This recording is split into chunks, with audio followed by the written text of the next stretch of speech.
Welcome to Motherhood from the Brain, a podcast guiding moms of preteen girls on how to navigate emotional challenges that are not addressed in school.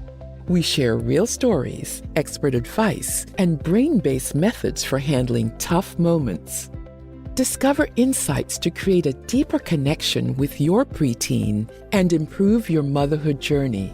Let's tackle the uncharted territory of parenting together. Hosted by professional certified coach, Esther Babazi. Welcome back to the Motherhood and the Brain podcast, episode number 21. My name is Esther Babazi, and I am your host. Before I begin, I just want to state a small disclaimer. I am not a psychiatrist or a psychologist, neither am I a licensed mental health worker. On this podcast, Motherhood and the Brain, I just share what is working for me, what has worked for me in the past, in my motherhood journey, in my journey as a human being, as your next door neighbor, and as a mom, in the hope that maybe you will find something useful from the material that I share to help you feel slightly better than you're doing now. In today's episode, I am going to talk about how your reactions can impact your child and what you can do to provide the support she needs without adding stress to the situation. We start by understanding why it is essential to manage your own reactions. When your child comes to you and they had a situation with a peer at school, maybe in the neighborhood, they had a falling out with a friend. So she comes to you and she shares it with you. She tells you what happened. So your child is already stressed out from dealing with her own problem, with this problem. Her small body is on high alert. Her nervous system is in overdrive. It is ready to fight or run away from this situation. So when you, her mother, gets angry or upset about the said problem because she shared with you, you add another layer of stress for her to deal with.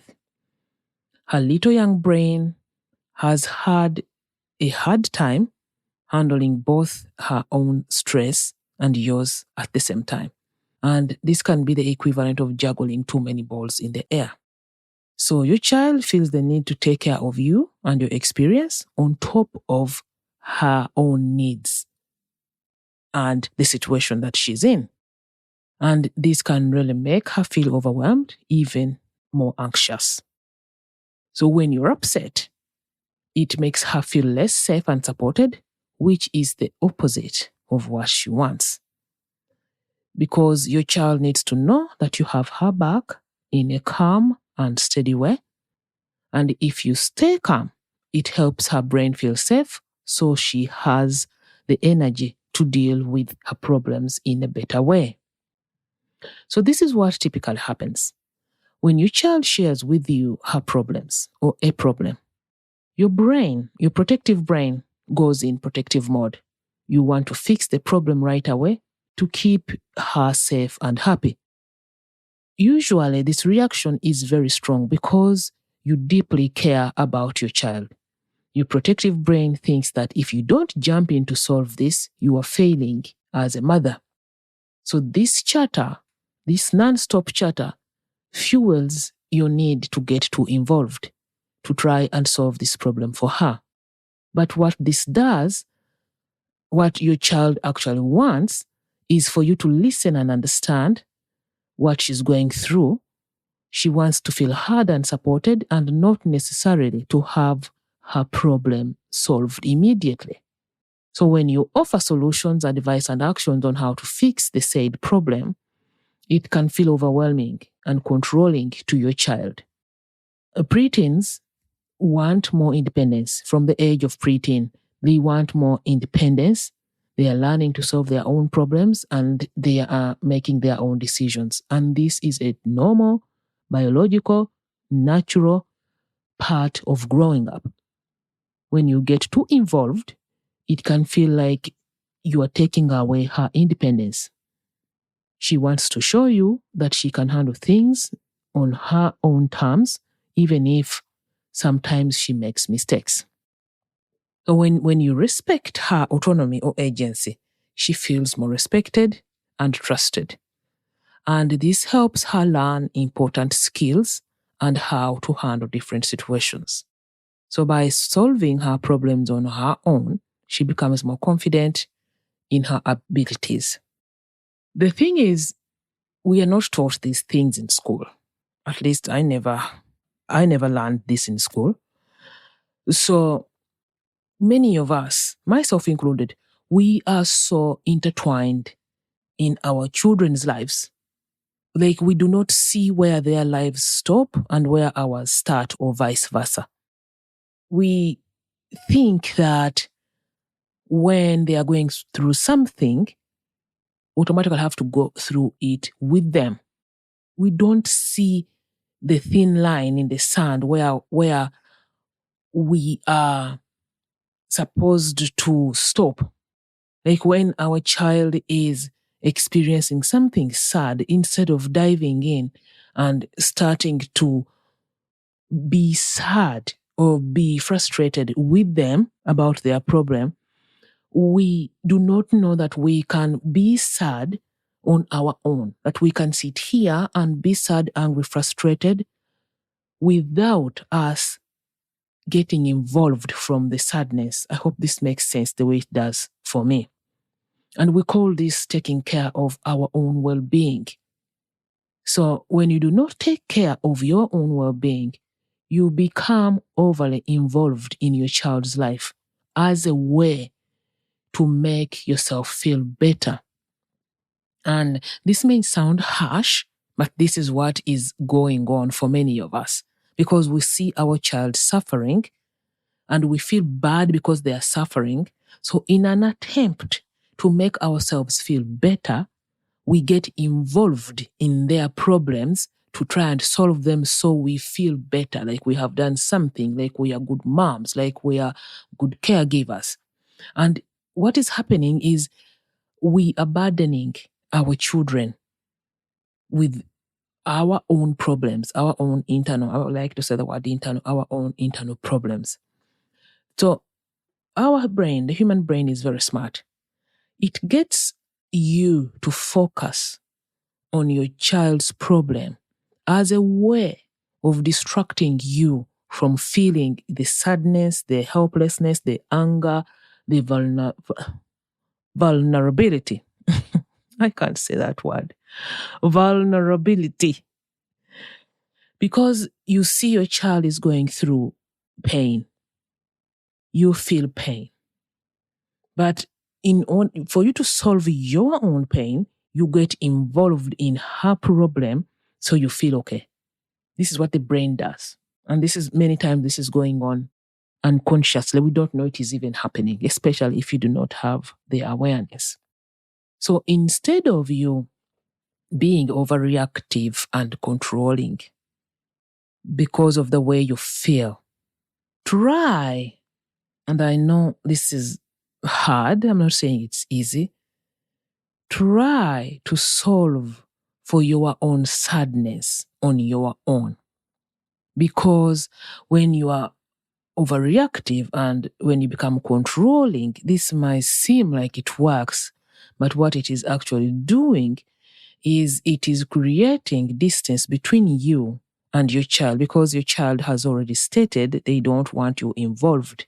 So now that you are getting over involved, you are pushing her away. I don't know whether this makes sense. So by allowing yourself to be sad and angry and vulnerable, you build trust with her. You build a stronger relationship with her. You are showing her that it is human to go through those things.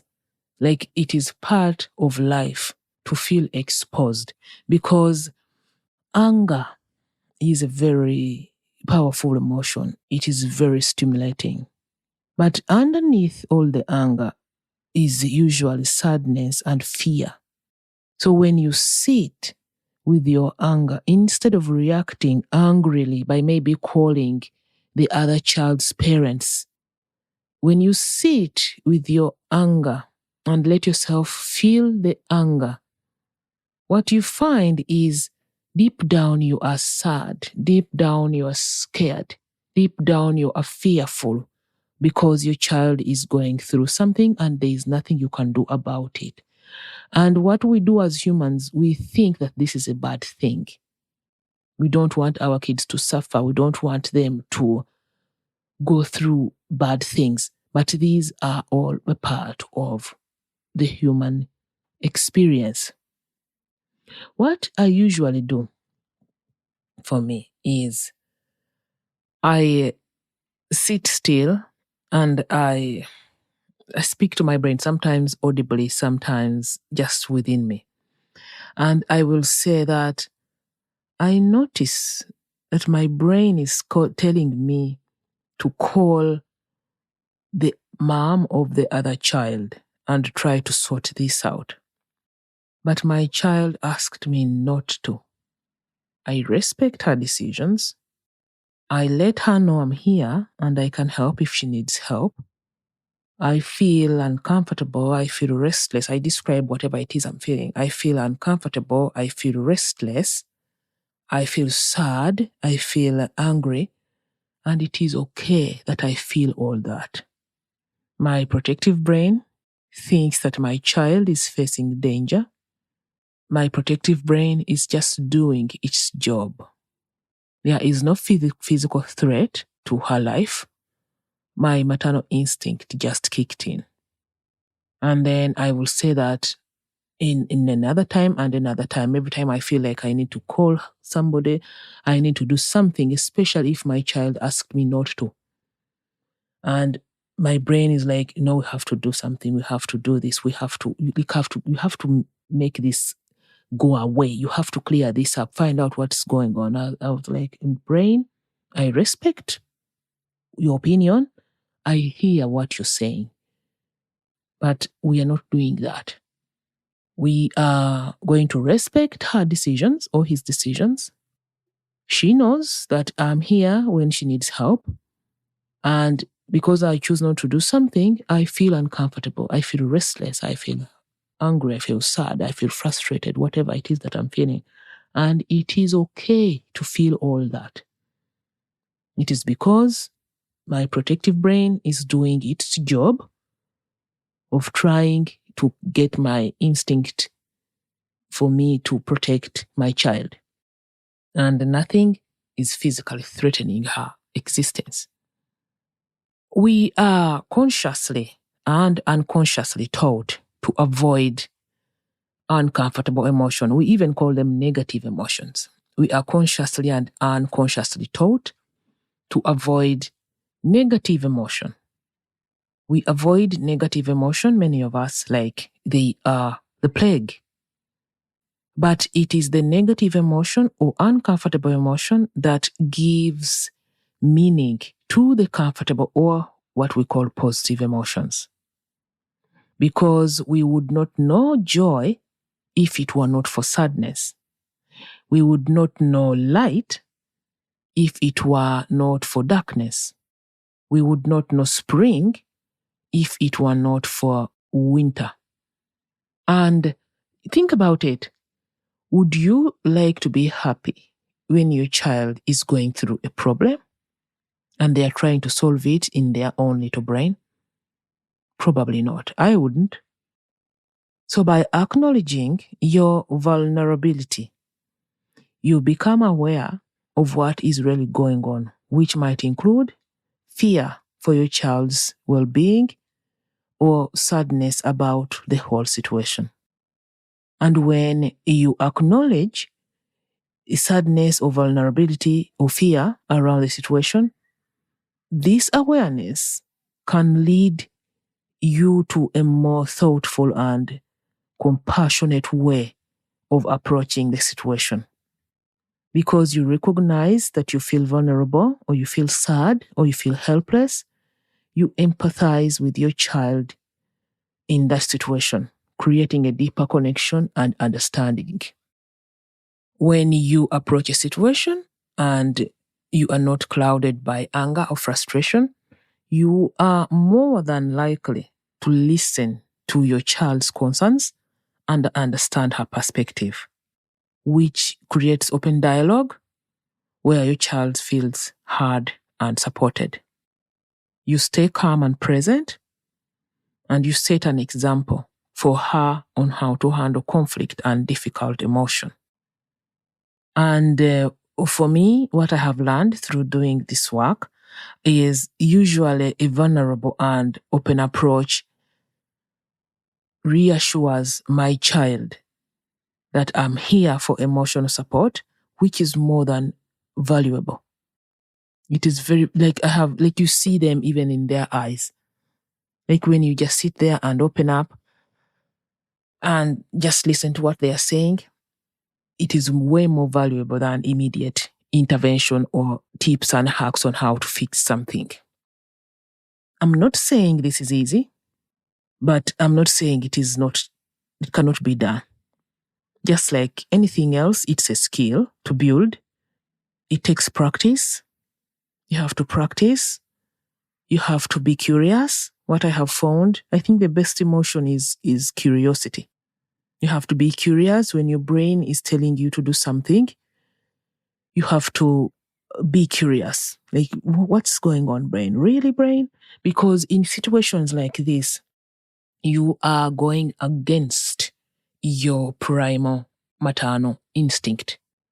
That is why this need to get involved in our children's situations is very strong.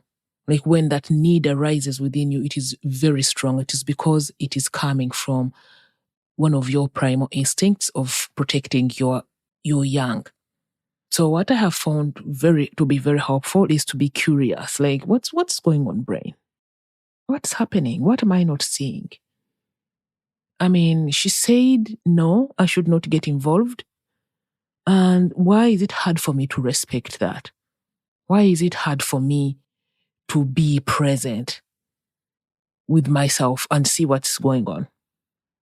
Okay, I feel fear because when our brain senses like we're fearful, like the situation is fearful, the brain interprets it as a life or death situation. So I'm like, okay, brain, I see, I'm scared, I'm fearful, but I'm fine physically and she's fine or he's fine physically. Like you have to become curious, like, what's going on, brain? What's happening? What am I not seeing? What are you trying to tell me? Why are we going against her decision? I read a book. I don't remember what book it is, but it is one of the books of the late Dr. Wayne Dyer. And in that book, he said, every time you want to do something because you feel a strong urge to do it, you have to ask yourself, do I want to be right? Or do I want to have a relationship with this person? And that has helped me tremendously. When I want to get involved in my children's lives and they have asked me not to, and I feel the urge to do that, to get involved, I tap into that question. Do I want to be right? Or do I want a relationship? What is better for me? Is it better to be right? Or is it better to have a relationship? And the answer is always the relationship. Every step you take towards managing your own reactions and emotions, you give your child space to solve her own problems in a step that creates a more resilient and a more independent child. By staying calm and present, you set an example to her on how to handle conflict. Think about it, moms. I know it is hard, but you can start with the awareness. When your child comes to you and they are upset and they are not opening up, it is a sign for you to back away. When you're trying to speak to them and they are slamming a door in your face, it is a sign for you to back away and go inward and see what's going on for you, what's happening for you. Because many times we are out there trying to fix the world in an attempt for us to feel better, like I said. But many times what I have learned and what I have found to be true is to go back on the inside and try to fix what is on my inside instead of what is going on out there. Your child, your daughter, your son, your preteen is going through a human experience, her own human experience, and having problems is part of being human. Even though it is sad to sit by and watch. Thank you so much for listening today. Talk to you again next week. Bye, everyone. Thank you for tuning in to today's episode. Your time means the world to us. If you found this episode valuable, we would be immensely grateful if you could spare a moment to visit Apple Podcasts and share your thoughts through a review. Your feedback plays a vital role in helping fellow moms discover our podcast and enrich their own motherhood experiences. Take care, and bye for now.